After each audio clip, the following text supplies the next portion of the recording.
আসসালামু আলাইকুম। ১২ই ফেব্রুয়ারি এই দিনটি যতই কাছে আসছে, ঘনিয়ে আসছে, ততই নির্বাচন নিয়ে সন্দেহ সংশয় মানুষের মধ্যে তীব্র হচ্ছে। এর পেছনে নানান ধরনের কারণ আছে। সরকারের বিভিন্ন ধরনের বিতর্কিত কর্মকাণ্ড, নির্বাচন কমিশনের বিতর্কিত কর্মকাণ্ড, আইন শৃঙ্খলা জনিত যে অবস্থা ক্রমান্বয়ে যে ভয়ঙ্কর হয়ে উঠছে, সেটি তো অবশ্যই অন্যতম একটি কারণ। পাশাপাশি জামায়াত এবং এনসিপির পক্ষ থেকে যে নানান ধরনের বক্তব্য, বিবৃতি, কর্মকাণ্ড সব কিছু মিলিয়ে এই সন্দেহ সংশয় মানুষের মধ্যে তীব্র হচ্ছে এবং অবস্থা এমন একটা পর্যায়ে গিয়ে পৌঁছেছে যে নির্বাচন প্রতিহত করতে বিদেশি শক্তির হস্তক্ষেপেরও প্রয়োজন হয়ে উঠেছে পক্ষান্তরে। আমরা এই কথা বলতেই পারি। কেন বলছি এই কথা? শনিবার ইউরোপীয় ইউনিয়নের চিফ ইলেকশন অবজারভার আইভার্স ইজাবসের নেতৃত্বাধীন একটি নির্বাচন পর্যবেক্ষক দল এসেছে। তাদের সঙ্গে বিভিন্ন রাজনৈতিক দলের নেতাদের নানান ধরনের আলোচনা চলছে এবং আমরা জানি ইউরোপীয় ইউনিয়ন একটি বড় নির্বাচনী পর্যবেক্ষক দল পাঠাবে এই নির্বাচনে এবং তাদের মতামতের একটি গুরুত্ব রয়েছে বিশ্বব্যাপী। যেখানে তারা অবজারভার টিম বা নির্বাচন পর্যবেক্ষক দল পাঠায়, তাদের মতামতের উপরে যুক্তরাজ্য তারা অনেকখানি গুরুত্ব দিয়ে থাকে। তো তেমনই একটি প্রতিনিধি দলের সঙ্গে শনিবার বৈঠক ছিল এনসিপির। তো এনসিপি কি জানিয়েছে তাদেরকে? এটি নাহিদ ইসলাম, এনসিপির আহ্বায়ক, তিনি নিজেই বলছেন সাংবাদিকের কাছে যে আসন্ন জাতীয় নির্বাচন পর্যবেক্ষণে ইউরোপীয় ইউনিয়ন একটি বড় ও শক্তিশালী পর্যবেক্ষক দল পাঠাতে যাচ্ছে।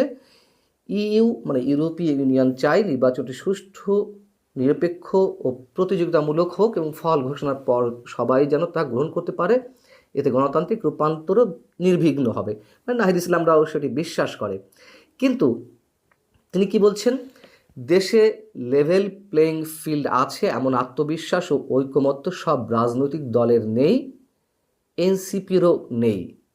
এটি ইউরোপীয় ইউনিয়নের যে প্রতিনিধি দল তাদেরকে জানিয়ে দেওয়া হয়েছে। তিনি বলছেন যে একটি বিশেষ রাজনৈতিক দলকে সরকারি সুযোগ সুবিধা ও বিশেষ প্রোটোকল দেওয়ার মাধ্যমে প্রশাসনের বিভিন্ন স্তরে পক্ষপাতের বার্তা যাচ্ছে, যা নির্বাচনী মাঠে অসমতা তৈরি করতে পারে। এই কথাগুলো এনসিপি এবং জামাত গত কয়েকদিন ধরে অনবরত বলে আসছে, সব জায়গাতে, সব ধরনের সমাবেশে কিংবা প্রেস ব্রিফিংয়ে। এখন বিষয়টা হচ্ছে যে কেন ইউরোপীয় ইউনিয়নের পর্যবেক্ষক দলের প্রতিনিধির কাছে এমন অভিযোগ নাহিদ ইসলাম করলেন? এর নানান ধরনের কারণ আছে, নানান ধরনের বিষয় আমাদের সামনে উপস্থিত হতে পারে। এক নম্বর হচ্ছে যে নতুন বন্দোবস্তের কথা বলে আসছে এই যে জুলাই যোদ্ধারা কিংবা তাদের সমন্বয়ে যে গঠিত রাজনৈতিক দল বা কিংস পার্টি এনসিপি, তারা তো নতুন বন্দোবস্তের কথা একেবারে ঢাকঢোল পিটিয়ে বলে আসছে। নতুন বন্দোবস্ত যে কতটা কায়েম হয়েছে দেশে গত 17 মাসে তা তো আমরা ঢের ভালো জানি।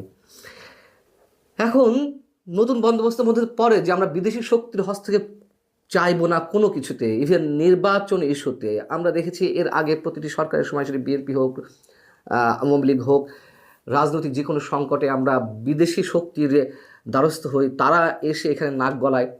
তো সেটি আবার আমাদের সামনে উপস্থিত হলো নতুন বন্দোবস্তের নামে। এনসিপি সেটি আমাদের সামনে খুব ভালোভাবে উপস্থাপন করলো যে কতটা নতুন বন্দোবস্ত হচ্ছে এই দেশে।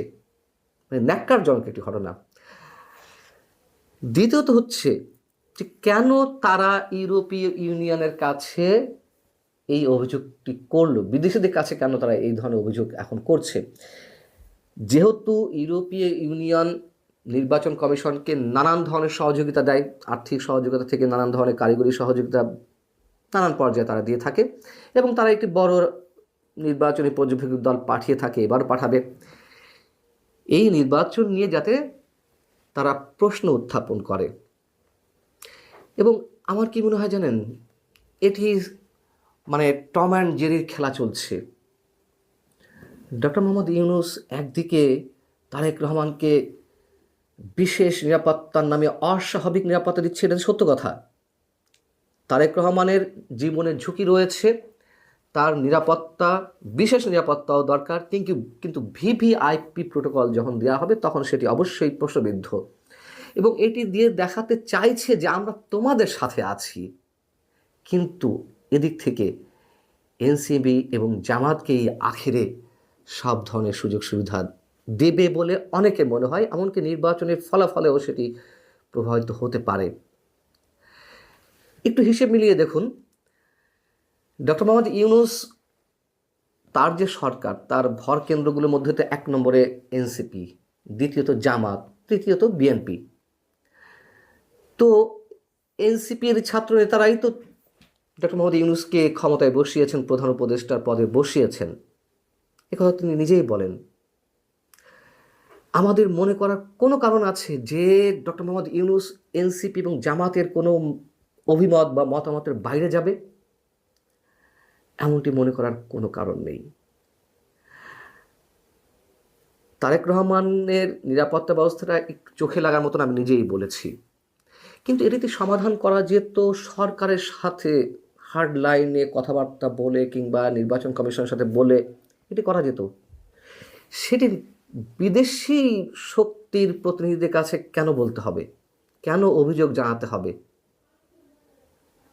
এবং এই সবই নির্বাচনকে প্রতিহত করার বা নির্বাচন যাতে না হয় তারই ষড়যন্ত্রের একটি অংশ। তারেক রহমানের বিষয়ে আরেকটি কথা বলেছেন নাহিদ ইসলাম, গণমাধ্যমের বিষয়ে, যে গণমাধ্যম আবার বিএনপির প্রতি ঝুঁকে পড়ছে। কেন ঝুঁকে পড়ছে তার তো বিভিন্ন কারণ আছে। জোরে গণমাধ্যমের ভূমিকা নিঃসন্দেহে ন্যাক্কারজনক, বিতর্কিত। আওয়ামী লীগ আমলে যা ছিল এখন জাস্ট তার রিভার্স। এখন আওয়ামী লীগের বিরুদ্ধে গিয়ে এখন বিশেষ বিশেষ শক্তির পক্ষে তারা জয়গান গাইছে, হাতে গোনা 2-1টি গণমাধ্যম ছাড়া। তো বিদেশি শক্তির হস্তক্ষেপের দ্বারস্থ তারা হচ্ছে, তারা সব ধরনের কম্পোনেন্ট ব্যবহার করছে নির্বাচন যাতে না হয় তার জন্য। এর ব্যাখ্যা আমি অনেক আগে থেকেই দিয়ে আসছি, অনেক আগে থেকে আপনাদের বলে আসছি, জানিয়ে আসছি যে নির্বাচন এই সরকার আমলে হবে না অথবা হতে দেওয়া হবে না। কেন? জামাত এবং এনসিপি যে ক্ষমতা ভোগ করছে এটি তো তারা সহজে হাতছাড়া করতে চাইবে না। জামায়াতের জনপ্রিয়তা যতই বাড়ুক এটি তো কোনোভাবে বিএনপির সমকক্ষতায় উঠবে না, খুব স্বাভাবিক। তো এটা ফ্রি ফেয়ার ইলেকশন হলে যেহেতু আওয়ামী লীগ মাঠে নেই, খুব স্বাভাবিক বিএনপি ভালো আসনে জয়লাভ করবে। এবং এই যে কোনোভাবেই ক্ষমতা হাতছাড়া করতে চাইছে না, তার আরও একটু উদাহরণ এর আগে আমি আপনাদের দিয়ে রেখেছি বা আপনারা সবাই জানেন। জামায়াতের আমির ডক্টর শফিকুর রহমান, তিনি তারেক রহমানের সাথে দেখা করে বললেন যে আগামী 5 বছর যেন সবাই মিলেমিশে সরকার পরিচালনা করতে পারে দেশের স্বার্থে, এই জন্য একটা জাতীয় সরকার গঠন করতে হবে। তারা কথা আদায় করে নেওয়ার চেষ্টা করছে যে বিএনপি যদি সরকার গঠন করে সেই সরকারের অংশীদার জামাত হতে চাই, এবং নিশ্চয়ই 2-1 মন্ত্রিত্বের ভাগ নিয়ে তারা জামাত সেই সরকারে যাবে না। যদি জাতীয় সরকার হয় সেক্ষেত্রে তারা তাদের মতো করে হিস্সাটি বুঝে নিতে চাইবে। তো কী মনে হয় তারেক রহমান কী বলেছেন? রাজি হয়েছেন? নিশ্চয়ই না। হয়তো তিনি বলেছেন আচ্ছা ঠিক আছে, দেখা যাক, আমরা তো চাই সবাই মিলেমিশে সরকার পরিচালনা করি দেশের স্বার্থে, এই ধরনের কথা তো বলেছেন। কিন্তু সম্ভবত ডক্টর শফিকুর রহমান তাতে আশ্বস্ত হতে পারেননি বিধায় এখন সব ধরনের উইং খোলা রেখে সব ধরনের কম্পোনেন্ট দিয়ে তারা সব ধরনের চেষ্টা করে যাচ্ছে কীভাবে নির্বাচন প্রতিহত করা যায়। যেমন ধরুন যে আমি অনেক আগে থেকে বলে আসছি, আবারও বলি, যে একটা পর্যায়ে গিয়ে জামাত এনসিপি এরাই নির্বাচন করতে দেবে না। ধারাবাহিকতাগুলো দেখুন। প্রথমে বলল স্থানীয় সরকার নির্বাচন করতে হবে, তুমুল আওয়াজ তুলল। জাতীয় নির্বাচনের আগে স্থানীয় সরকার নির্বাচন, সেটাতে পারল না। তারপর বলা হলো যে সংস্কার প্রস্তাবের আইনগত ভিত্তি দিতে হবে, জোর গলা উচ্চারণ করতে লাগলো। সরকারের উপদেষ্টা ঝাঁপ দিয়ে পড়লেন কীভাবে আইনগত ভিত্তি দেওয়া যায়, তার জন্য বিশেষজ্ঞদের মতামত নেওয়া হলো। বিএনপির আপত্তির মুখে পারল না। এরপরে কি হলো?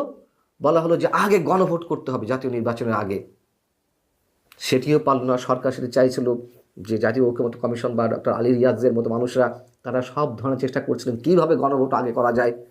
হাস্যকর সব ব্যবস্থা, জামাত এনসিপির পক্ষে, সব এগুলো খেলা।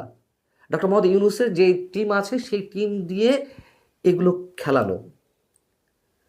এখন এসে বিদেশি শক্তির কাছে অভিযোগ জানানো হচ্ছে যাতে তারা এই নির্বাচনকে বিতর্কিত করে প্রশ্নের মুখে, নির্বাচনী পর্যবেক্ষক দল না আসে এমন একটি ঘোষণা তারা দেয়, লেভেল প্লেইং ফিল্ড নিশ্চিতের নামে তারা এই প্রশ্নগুলো উত্থাপন করতে পারে। এবং লিখে রাখুন, যদি লেভেল প্লেইং ফিল্ড হয়ও, মানে লেভেল প্লেইং ফিল্ড তো আছে, কিন্তু তারেক রহমানকে ব্যক্তিগত জায়গা থেকে নিরাপত্তা ব্যবস্থাটা একটু বেশি দেওয়া হচ্ছে।